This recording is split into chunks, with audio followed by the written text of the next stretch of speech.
오늘 말씀은 빌립보서 1장입니다. 복음에 합당하게 생활하라 라는 주제로 말씀을 전하겠습니다. 여러분이 잘 아시듯이 빌립보서는 에베소서와 동일한 옥중 서신입니다. 감옥에서 기록한 편지인 것이죠. 비록 옥중에 있었지만 바울은 에베소서를 통해서도 주옥 같은 말씀들을 남겼다고 했습니다. 동일하게 빌립보서도 에베소서의 배경과 다를 바가 없습니다. 원망이나 불평은 흔적도 찾기 어렵습니다. 반면 기쁨과 감사가 충만합니다. 그래서 사람들은 빌립보서를 기쁨의 서신이라고 합니다. 배경을 잘 모른다면 어떻게 감옥에서 이런 글을 남겼을까 싶을 정도로 아름다운 고백이 가득하죠. 또한 교회사적으로 보면 빌립보 교회는 유럽 최초의 교회입니다. 아시아라는 땅의 경계를 넘어 유럽으로 소위 땅끝을 향하여 나아가는 복음의 세계화 발자취에 큰 의미를 부여합니다. 그러한 교회를 향해 바울은 뜨거운 가슴으로 이렇게 말합니다. 3절과 4절 내가 너희를 생각할 때마다 나의 하나님께 감사하며 간구할 때마다 너희 무리를 위하여 기쁨으로 항상 간구함은. 이 구절은 바울이 얼마나 빌립보 교회를 특별히 여겼는지를 짐작하게 합니다. 왜냐하면 생각할 때마다, 기도할 때마다 라고 했기 때문입니다. 바울은 빌립보 교회를 위해 자주 기도했을 것이고 많이 생각했을 것입니다. 하나님께서 주신 세계 복음화의 사명을 받은 후 드디어 유럽까지 왔기 때문입니다.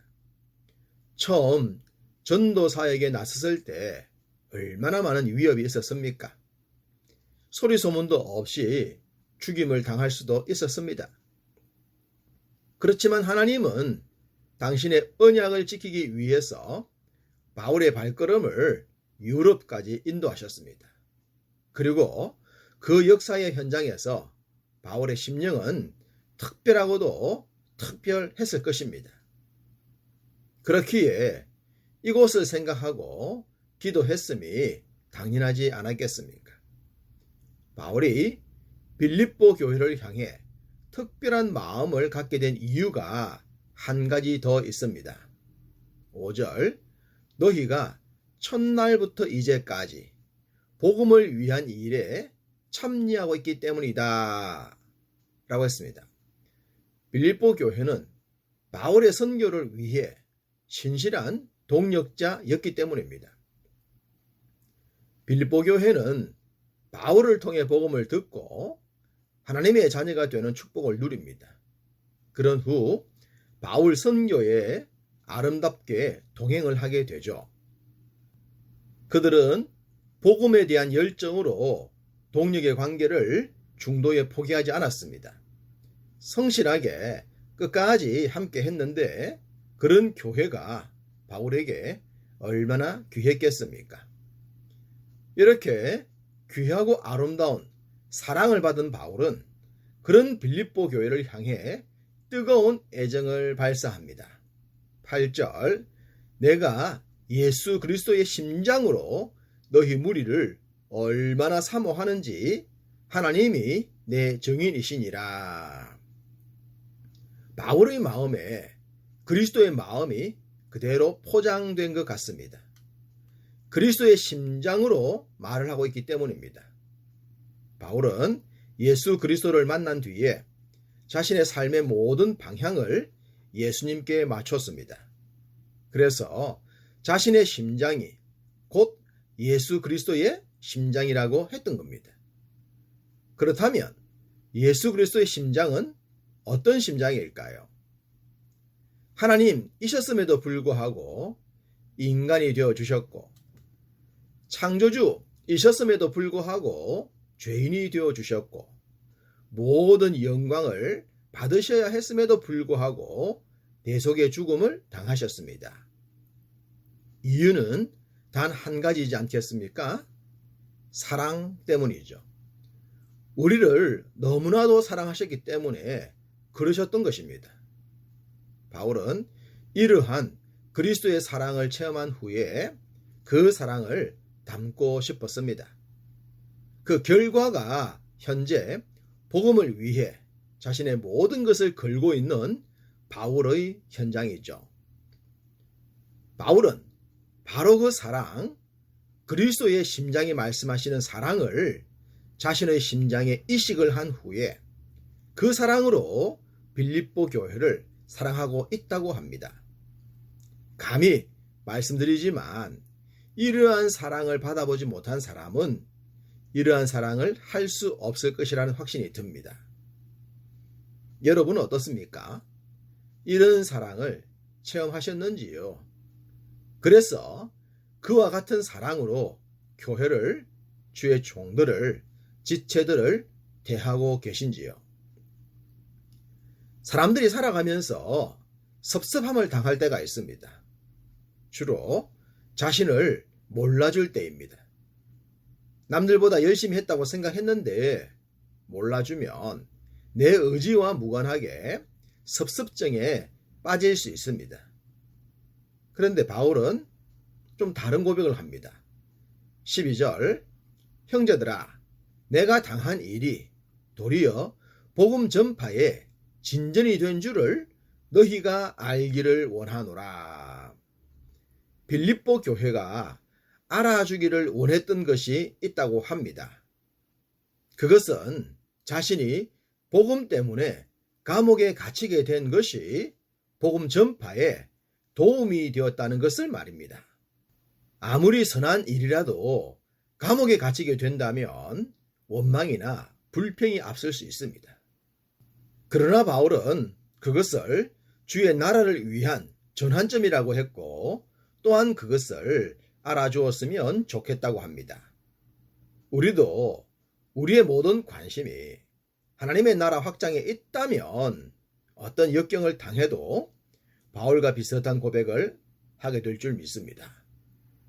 바울은 당시 지배국이었던 로마의 살벌한 분위기로 인해 목숨을 잃을 수도 있다고 생각했습니다. 그렇기에 이런 고백까지 합니다. 20절 중반절에 지금도 전과 같이 온전히 담대하여 살든지 죽든지 내 몸에서 그리스도가 존귀하게 되게 하려 하나니. 지금까지 복음을 위해 살아왔듯이 행여라도 복음 때문에 목숨을 잃는 순간이 오더라도 그리스도를 존귀하게 하는 삶을 살겠다는 겁니다. 소위 목숨이 다하는 순간까지 복음에 합당한 삶을 살겠다는 겁니다. 이와 같이 위태로운 삶을 살면서도 그의 관심은 주님의 백성들을 향하고 있습니다. 24절, 내가 육신으로 있는 것이 너희를 위하여 더 유익하리라. 이 세상에 미련이 있어서 더 살고 싶은 것이 아니라는 말입니다. 아직도 든든히 세워야 할 성도들이 있고 주의 몸된 교회를 위해 해야 할 일이 있기 때문에 육신에 거하는 삶을 말하고 있는 것입니다.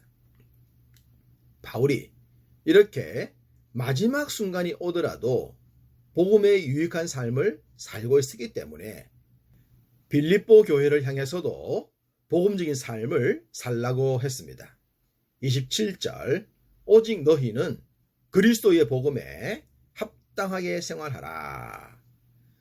복음에 합당한 생활이란 어떤 것일까요?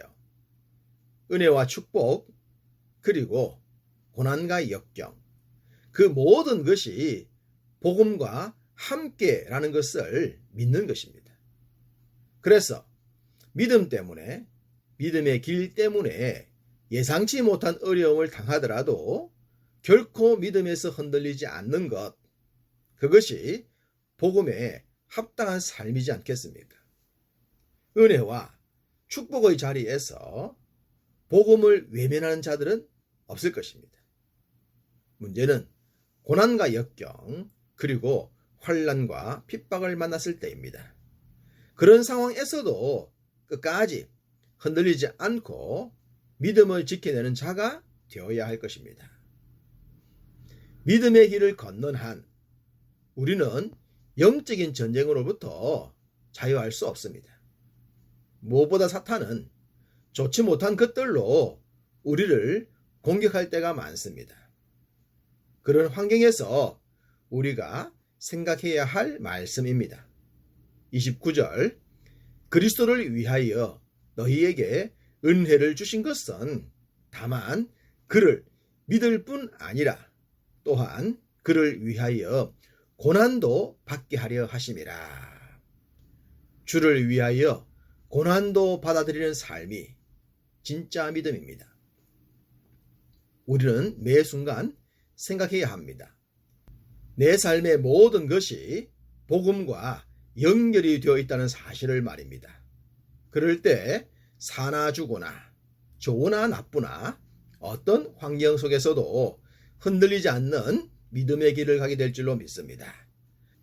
그 믿음으로 인해 범사에 복음과 합당하게 생활하시기를 주님의 이름으로 축복합니다.